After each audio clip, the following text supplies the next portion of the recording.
There's a mineral working tirelessly behind the scenes for your health, a real unsung hero. And in this explainer, we're going to finally put it in the spotlight where it belongs. So let me just kick things off with a quick question for you. What's the one mineral that's the fourth most abundant in your entire body and is involved in over 300 absolutely vital reactions? We're talking energy, muscle function, even building your DNA. Got any ideas? Well, the answer is magnesium. And that kind of begs the real question, right? If it's that important, how come it's so often forgotten in our conversations about health? Why is it so overlooked? Well, today, we're going to change all that.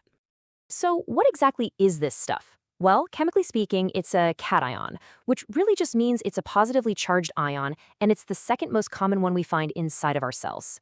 To give you a sense of scale, the average adult has about 25 grams of it. Think about it like this. That's like carrying around 5 of those little sugar packets, worth of this powerhouse mineral every single day.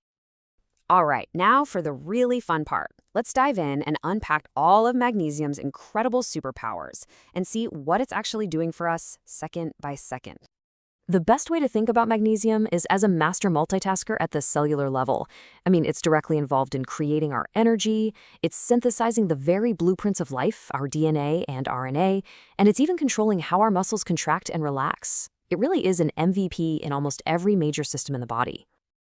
And here's the number that should really make you sit up and take notice. Over 300.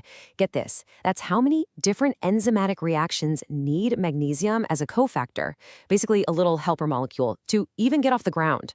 Without it, hundreds of these crucial processes would just grind to a halt. And here's just how fundamental it is. You've probably heard of ATP, right? It's the energy currency of our cells. But here's the catch that most people don't know. ATP on its own is totally useless. It has to bind to a magnesium ion to become biologically active. So the bottom line is stunningly simple. No magnesium, no usable energy, period. It also plays this huge role in our cardiovascular system, especially when it comes to blood pressure. It's like a 4-pronged attack. First, it helps relax our blood vessels. At the same time, it acts as a natural calcium blocker, keeping them from getting too tight. Then, it helps manage the hormones that can spike blood pressure. And finally, it actually chills out our fight-or-flight response. It's this beautiful, coordinated effort to keep everything flowing just right.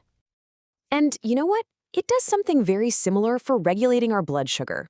It all starts by making our cells more sensitive to insulin. That's the key that lets glucose in. Then, once the glucose is inside, magnesium activates the enzymes needed to turn it into energy. And if that wasn't enough, it also helps tamp down the inflammation that can lead to insulin resistance. I love this way of thinking about it. Imagine magnesium and calcium are rivals, but in a delicate dance. Calcium is the signal for muscles to contract, to tighten up. Magnesium is the signal to relax and let go. This constant push and pull, this tension and release, is what regulates literally everything, from the rhythm of your heart to just moving your arm. It is all about that perfect balance. Okay, so if this balance is so incredibly crucial, how does the body actually manage it all? That brings us to what we could call the Great Balancing Act, the amazing process our body uses to keep its magnesium levels stable and just right. So the body basically has 2 main levers it can pull: what it absorbs through our intestines and what it decides to get rid of through our kidneys. Now, there are a lot of complex pathways involved, but the key thing to remember is that absorption isn't just happening in one little spot. It's happening all the way down the intestinal tract.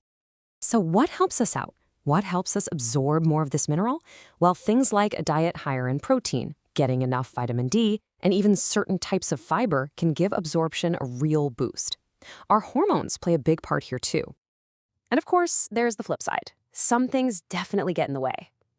Remember that little rivalry with calcium we talked about? Well, too much calcium can actually block magnesium absorption. Too much zinc can do it too, as can certain other types of fibers. And of course, any underlying digestive issues can cause problems as well. But the real MVPs, the true masters of this whole balancing act, that would be our kidneys. You can think of them as the ultimate, highly intelligent gatekeepers.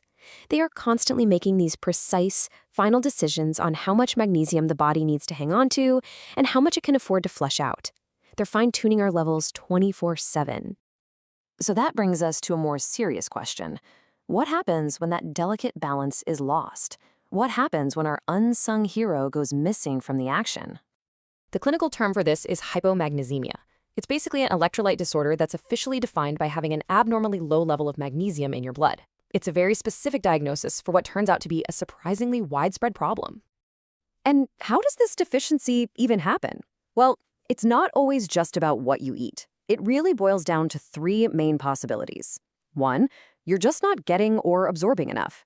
2, you're actually losing too much of it. Or 3, the magnesium you do have is shifting around to the wrong places inside your body. And just look at how dramatically the risk changes depending on a person's health. In the general population, it's pretty low, maybe around 2%. But then look at the jump for people who are hospitalized. It shoots up to as high as 20%. And then for patients in the ICU, it is a staggering 50 to 60%. This is a massive, massive issue in clinical medicine. And the consequences are truly body-wide. We're talking arrhythmias and high blood pressure in the heart, tremors and weakness in the muscles and nerves.